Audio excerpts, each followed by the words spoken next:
have probably used a camera before to capture pictures of something that you love or even things that you find beautiful. So today we're going to go over the history of cameras, which actually have a really strongly recorded timeline. First, we should probably take a look at the different types of cameras that there are, which goes from the top down is chemically light sensitive material and electromagnetic image sensor. Nerd stuff aside, both of them actually do have some considerable ups and downs in the actual style of the photo as well as how the camera functions. And for example, the first ever photo taker was made in the 4th century, being dubbed the camera obscura. This was more of a small dark room though, with like a pinhole of light on one side, and through this pinhole a projected image would basically come through it of the scenery outside of that pinhole.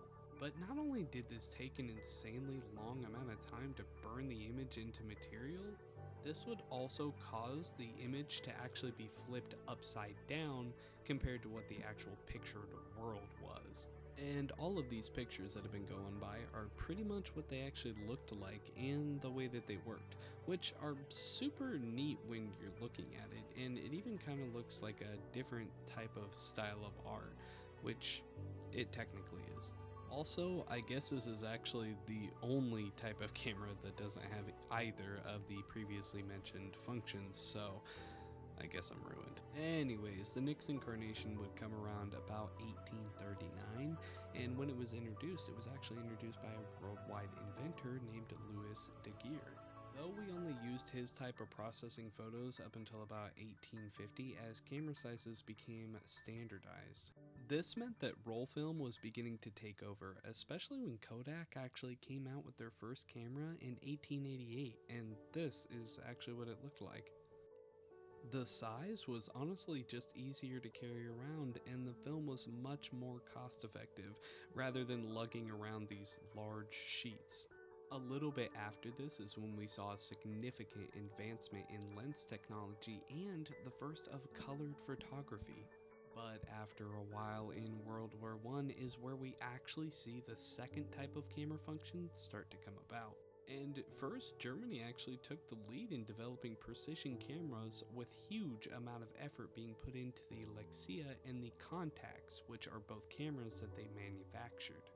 This was not only revolutionary for cameras, but cinematography as well, and of course the US has to get their hands on everything, meaning that when World War II started happening, all focus for cameras was shifted to aerial reconnaissance and recording equipment.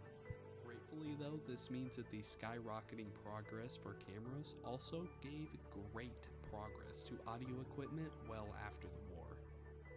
World War II actually caused Japanese engineers to make advanced cameras like the Olympus Auto Eye, which you can tell by the photos was a very popular camera that was sold around the 1960s. But honestly, I have to say it's really impressive how previously used cameras had almost no electronics in the actual functions of the camera, but this would start to change in about the 1970s where electromagnetic photos began to reign supreme. I will mention that a lot of companies have pretty much copied each other back and forth for very many decades. They usually followed the latest innovative research or technology that other cameras had successfully done. But I mean, take a look at this camera for example, right? This is the SLR Pentax Auto 110, and it was manufactured as well as released in 1978. And now take a look at this other camera named the Kodak Tri-X 400. And when do you think this came out? Yeah, this apparently dropped in 1954. But wait. I've got one more. The Codex P850, which of course looks like this. And this was made in 2005. So a lot of these cameras share a consistent amount of the same shape and feel, but work on different functions. Kind of tying back to how they would mostly just kind of copy each other back and forth, or even look at older designs and then re-implement them into a new camera. But now we have some of the best cameras known to history in just our phones. I personally like the style of the cameras from the 1980s because they're just kind of groovy, but I also do own like 3 or 4 of those 100-year-old cameras. But like I was saying, the very last incarnation of cameras that are said to have happened was around 2003, when recording cameras officially passed worldwide sales of photography cameras. But now they're pretty much the exact same, so there's not much of a difference anymore. I would even say personally that all of the cameras that have came out since about 2018 kind of all look the same nowadays. You know, some variation in style or accessories or the name that's printed on the top of the camera, but most of them look and operate the exact same nowadays.